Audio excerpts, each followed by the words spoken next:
उठो मुअर्रख लिखते जाओ, मैं सुनाता हूँ। लिखो कि जब तक हम अमेरिका के गुलाम रहे, इमरान खान पर एतमाद था। जब उसने कहा कि अमेरिका के गुलाम नहीं हैं, तो अदम एतमाद हो गया। लिखो कि उसके कुछ साथी भी उसे सिर्फ पैसों के लिए छोड़ गए, हालांकि उसने तो पूरी दुनिया में इस्लाम और पाकिस्तान का नाम ऊंचा किया था। लिखो कि उसके लोटे साथियों से जब पूछा गया कि कप्तान का साथ छोड़ने पर क्या दोबारा आपको अवाम वोट देगी, तो उन्होंने कहा कि ये अवाम तो 2-3 दिन में सब कुछ भूल जाती है।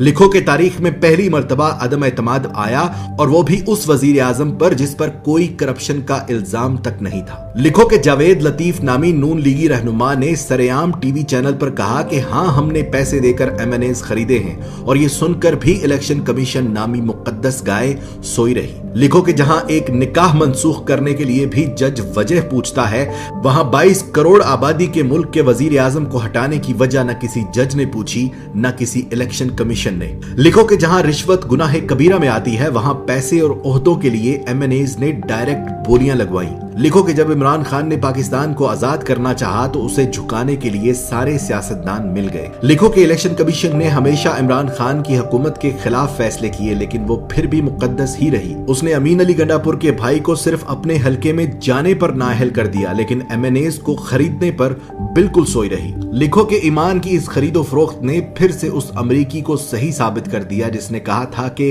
पाकिस्तानी पैसे के लिए अपनी मां तक बेच देते हैं। लिखो कि जब बगैर किसी कसूर के असेंबली में तमाशा लगाया गया, तो अज खुद नोटिस लेने वाले भी तमाशाई बने। लिखो कि पेट से सोचने वालों ने अमेरिका और मगरबी ममालिक के गुलाम सियासतदानों का साथ दिया। लिखो कि वो मर्दे मुजाहिद ये जानते हुए भी हक पर खड़ा रहा कि पैसे में बड़ी ताकत होती है। लिखो कि इस्लाम का नाम लेकर सियासत करने वालों ने उस शख्स की मुखालफत की जिसने सारी दुनिया में अपने नबी पाक सल्लल्लाहु अलैहि वसल्लम और इस्लाम पर लगे इल्जामात को गलत साबित किया। लिखो कि हम जहालत के उस समुद्र में रहते हैं कि जहां से हमें कोई नहीं निकाल सकता। लिखो कि महंगी गैरत कबूल नहीं थी, इसलिए सस्ती बेगैरती का इंतखाब हुआ। लिखो कि पाकिस्तान में ऐसा वक्त भी आया कि अगर ये कौम चाहती तो अपने लीडर का साथ देकर उसे गुलामी से निकाल सकती थी, मगर झूठे और मक्कार दज्जाली सियासतदानों ने उनकी आंखों पर जहालत की ऐसी पट्टी बांधी कि पेट की दलदल में औंधे मुंह गिर पड़े। गुलाम थे, गुलाम रह गए।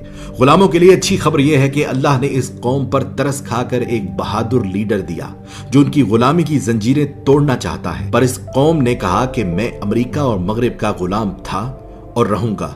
मैं गुलाम इब्ने गुलाम इब्ने गुलाम इब्ने गुलाम। वक्त ने साबित किया कि बर्रे सगीर की यह मिट्टी बड़ी बेवफा है। ये अपने जगाने वालों को खुद मार देती है। जैसे बंगालियों ने मार दिया मुजीबुर रहमान को, पाकिस्तानियों ने मार दिया लियाकत अली को, और गांधी को मार दिया हिंदुओं ने। इसी तरह इमरान खान जो पाकिस्तान को पांव पर खड़ा करना चाहता है, इंसाफ का निजाम कायम करना चाहता है, गरीब और अमीर को एक जैसी जिंदगी देना चाहता है, उसकी जिंदगी में भी कुछ ऐसा ही मोड़ है। देखना सिर्फ ये है कि क्या हमने तारीख से कुछ सीखा, क्या हमने अल्लाह पर भरोसा करना शुरू किया, या आज भी हमारा भरोसा अमेरिका और यूरोप पर है। मेरी दुआ उसके लिए जो हक पर है, मेरी दुआ उसके लिए जो पाकिस्तान का सोचता है, मेरी दुआ सिर्फ उसके लिए जिसका ईमान सिर्फ और सिर्फ अल्लाह पर है। पाकिस्तान